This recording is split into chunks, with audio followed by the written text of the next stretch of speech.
truck was driving along a deserted highway, like a huge ship, illumining the road with its headlight. Pleasant music was playing in the cabin. The driver was in high spirits and humming the melody to himself. The long, tiring, but profitable trip was coming to an end. Jason was on his way home. He really liked his job as a long-distance truck driver. New cities, roads, people, impressions. The only drawback was the impossibility of long-term relationships with girls. Few wanted to link their lives with a man who was always away from home.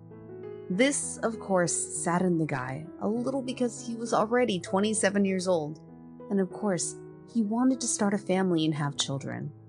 Well, not a big deal, Jason thought.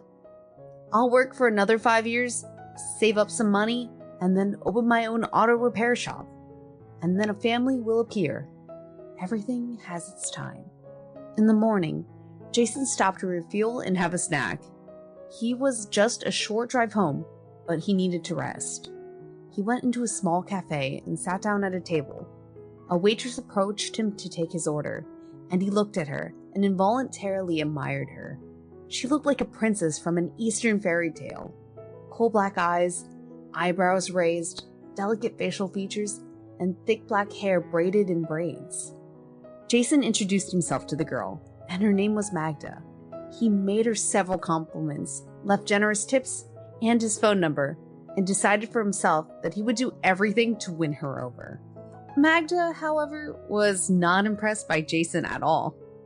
A regular guy in a dusty t-shirt and shorts, and a long-distance truck driver to boot?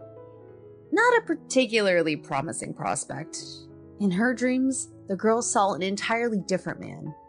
A handsome prince dressed in the latest fashion, driving a black Jeep, and she was there with him, like she stepped off the pages of fashion magazines. He opened the door for her, and they got to have lunch at an expensive restaurant. This beggarly existence had already bored her to death. This cafe, her life from paycheck to paycheck with her mother, life seemed to pass her by, and she wouldn't see anything. Therefore, Magda reacted very coolly to Jason's flirting, but she still took the phone, just in case. However, Jason turned out to be stubborn and persistent. He courted her for a long time, and beautifully gave her flowers, read poetry, promised that he would save up money and open a business. He was devoutly in love with Magda, and longed to hear the cherished words, "Yes, I'll marry you. I love you." And Magda had been thinking for a long time, hesitating, weighing everything, and finally agreed. But she had a wild argument with her mother. "Why do you need him? I know these long-distance truck drivers. They have a family and a child in every state. But what kind of nomadic life is that? Wake up! You're such a beauty. You will definitely find a better match." However, Magda only got angry with her mother. "Mom, do you know that I'm already 25 years old? By the way, and millionaires are not queuing up for me. I'll just waste my life alone. Jason is kind, decent, he loves me." The girl tried to prove her point. "He promised to open a business in a couple of years, and I believe him. He's not a drunkard, he's not lazy. This is my choice, Mom. Accept it and respect my decision." Elena eventually agreed. Of course, she didn't really believe in these stories about the business. She had lived in this world for many years and doubted Jason's promises. And Jason was over the moon. A grin to his ears didn't come off his face for a minute. The cafe was booked, the wedding date was set, and all that was left was to buy the rings and the bride's dress. Jason was on the last trip before the wedding and asked Magda to look for rings while he was away. The bride's mood was great from the morning. She carefully dressed up, got ready, and went to a jewelry store to look at rings. Upon entering, she felt like she had entered a fairy tale. Hundreds of various rings and earrings with stones sparkling invitingly from the display cases. However, after looking at the prices, the girl gasped once again. The amounts were simply outrageous. She felt so sad. Magda looked around the store for a salesman, but instead found a handsome man who seemed to have stepped out of her dreams. He was sophisticated, refined, polished, and it was immediately apparent that he was very well off. "Excuse me, can you please help me?" The trembling girl finally spoke up.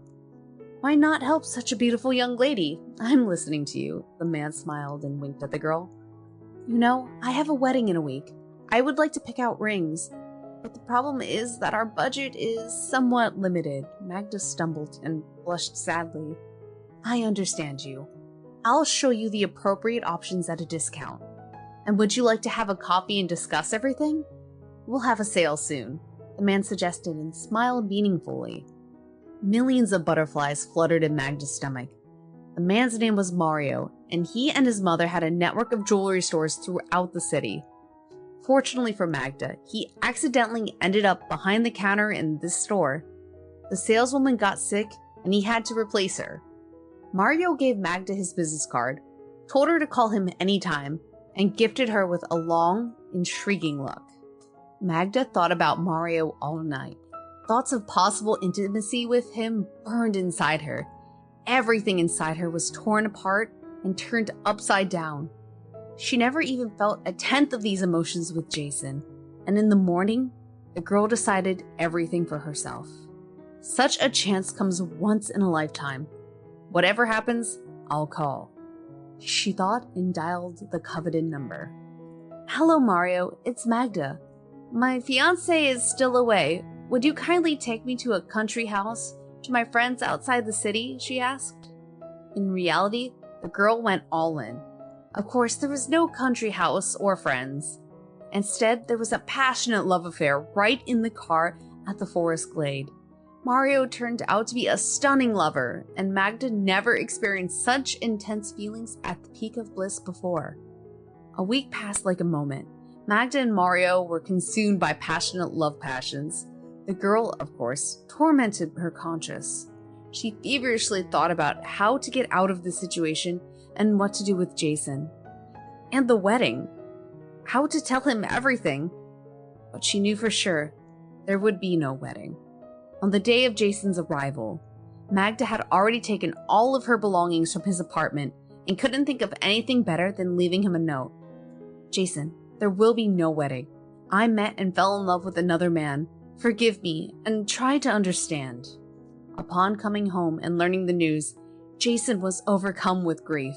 He refused to believe in such treacherous betrayal. He tried to call Magda, pounded the doorsteps of her house, but she refused to get in touch and did not pick up the phone.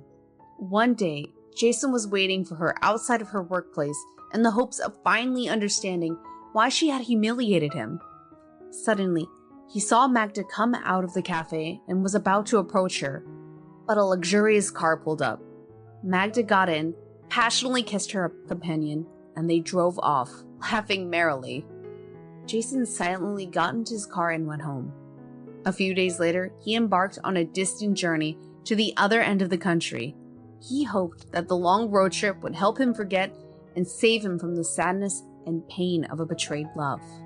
Meanwhile, Magda was living life to the fullest. She frequented expensive restaurants, yacht clubs, wore luxurious dresses, and indulged in a sea of passion. She felt like a queen. Finally, all my dreams have come true, she thought to herself more than once. Her mother was thrilled for her daughter. "Thank God you came to your senses and left your poor Jason. I'm so happy for you, my dear. Mario will marry you, and you'll live your life like a queen," she exclaimed. But Mario's parents did not approve of the relationship and constantly reprimanded him. "Mario, you're not 16 years old. You had your fun with that girl, and that's enough. Don't you even think about marrying that gold digger. You won't get a penny. I'll make sure of it," his father scolded him. Mario just waved it off. "Oh, Dad, stop it. I'm not crazy enough to ruin my life because of some sentimental girl. I'll have some more fun. Calm down," he laughed. However, without asking anyone, fate took an unexpected sharp turn. One night, Magda and Mario were driving back from the club, kissing as usual, and got into a terrible accident. Magda woke up in the traumatology ward with her legs in traction, her arm in a cast, and her head throbbing with pain. The diagnosis? A broken hip. Mario suffered much less. only with a bruised rib and a small wound. He was stitched up and sent home to recover. But before Magda, difficult times had come. She needed a complicated operation and had spent a month in the hospital. She was still hoping that the door would open and her beloved Mario would come in, hugging her like a little girl and feel sorry for her. And most importantly, pay for her treatment. But instead, Mario's mother burst into the ward like a fury. "You've gone too far. You almost killed my son. What if my son would have died? It's all because of you," the enraged woman scolded Magda. "What are you speaking about? I love him. I'm going to marry him," Magda defended herself. "Are you out of your mind? Who's going to marry you? Just stop fooling around. Who are you and who is he? Do you even understand?" Mario's mother did not calm down. Magda cried out of offense and despair. Mario never picked up the phone, nor did he ever visit her. After a month, Jason returned from his trip and discovered what happened to Magda. Without hesitation, he rushed to the hospital. Upon entering the ward, he didn't accuse her of anything. "Magda, how did it happen that you got in here? Do you need help?" Magda felt terribly ashamed and lowered her eyes. "Jason, I'm so sorry. Can you forgive me? Please help me." Jason began visiting her at the hospital and paid for her treatment. He visited her at home every day, brought her delicious hot food, and brewed rosehip tea in a thermos with love, hoping Magda would recover more quickly. His friends teased him. "Are you crazy, Jason? She humiliated you, and you're bringing her pies? You'll regret it." Jason understood it intellectually, of course, but he couldn't shake the love he felt for Magda from his heart. When they were together, watching a movie or taking a walk in the autumn park, his heart sang with happiness. Thanks to Jason's care and attention, Magda recovered in 3 months.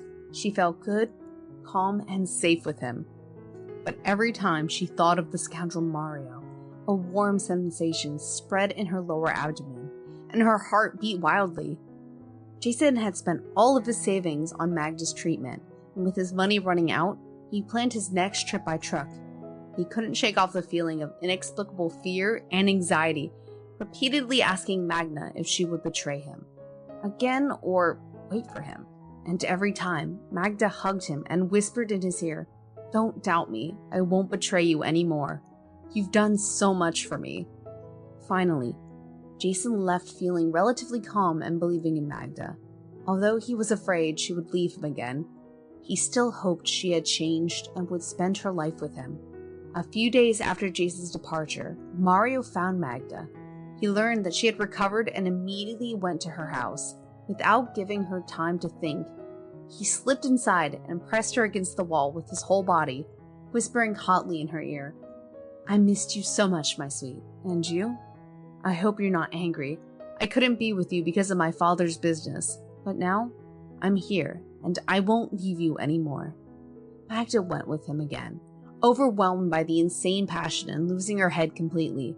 They went to an expensive hotel, where there was plenty of champagne, flowers, and intense emotions. They met again and again, but Mario didn't offer anything, didn't apologize, and Magda understood that he was using her. But as soon as he touched her, she no longer belonged to herself. Jason was returning home when his friend called him. Jason's heart unpleasantly squeezed in a bad premonition. "I don't want to upset you, my friend, but your Magda is cheating on you. She has no conscience. Yesterday, I saw her with her ex. They went to a hotel, laughing and happy.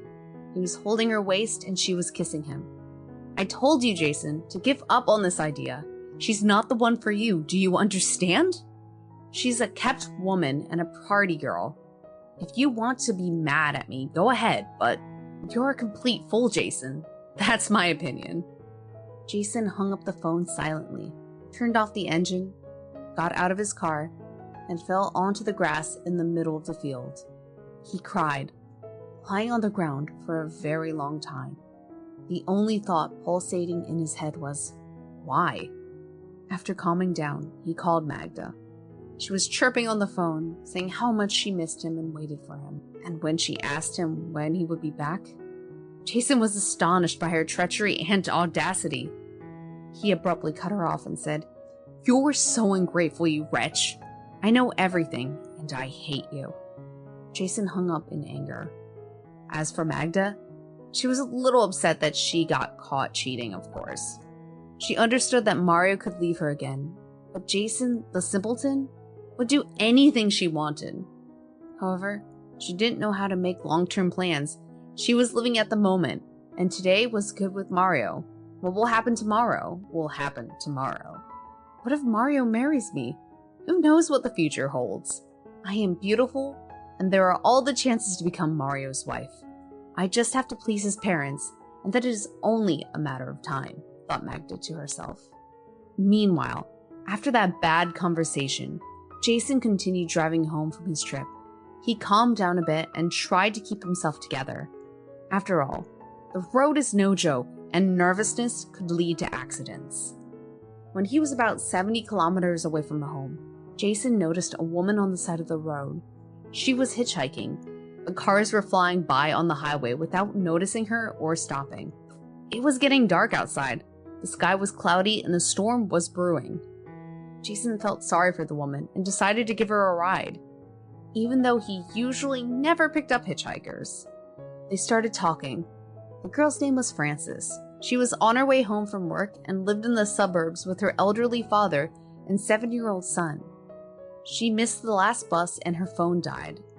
As luck would have it, Frances was worried that her father would be concerned if she didn't return by evening, and he had a weak heart, so who knows what could happen. Jason looked at the woman. She wasn't a beauty. She was simple and modest, a so-called gray mouse. But her open gaze and big sensual lips made her adorable. Sorry for the question, but that about the father of your child, Jason asked. Father? No, traitor. All men are the same. He professed his love, promised to marry me, and then he found himself a richer girl. When he found out I was pregnant, he came back and begged for forgiveness, saying he'd love me and our son, but instead, he cheated left and right. I don't trust anyone anymore. Frances burst out in emotions, and tears welled up in her eyes. A familiar story. I just found out about another betrayal recently, and this is after everything I've done for my girlfriend. Well, then let's be friends. We have something to talk about. We've both suffered, Frances said with a sad smile. Jason began to visit Frances frequently. He and her father immediately found common ground. Frances's 7-year-old son was thrilled with Jason and his huge car, always asking to ride with him. Jason helped the family with their household chores, repairing the porch and fixing the roof. Frances turned out to be an excellent homemaker, cooking delicious dishes and baking fragrant buns. Jason felt welcome here. They awaited his arrival, sent him off, and greeted him with love.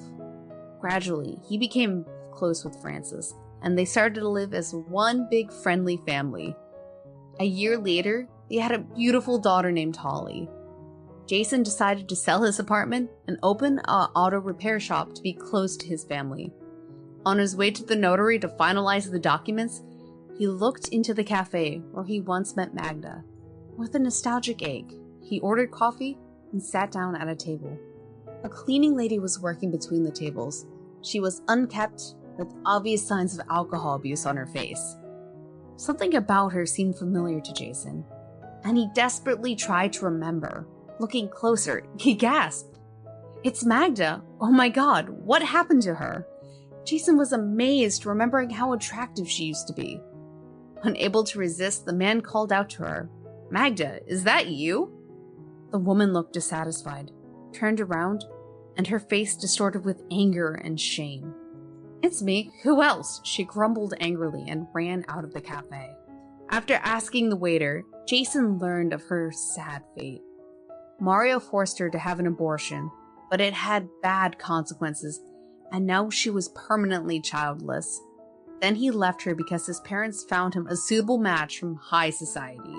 Magda started to drink down her sorrow, went downhill, and ended up as a cleaning lady, but they hired her more out of pity. Jason was unpleasantly stunned because despite Magda's betrayal, he had never wished her such a fate. And now, he even felt a little sorry for her. But who's to blame for her fate? She chose it herself. She gave up a loving and faithful man for base animal instincts and money. A wave of love and gratitude towards Frances suddenly overwhelmed him. He approached her, hugged her gently, and said, "Thank you for everything, my dear. You are my happiness." Only now did he realize that false declarations of love and Shakespearean passions were not so important in relationships. And you should not love a woman for her beauty. You should appreciate her loyalty, devotion, and decency.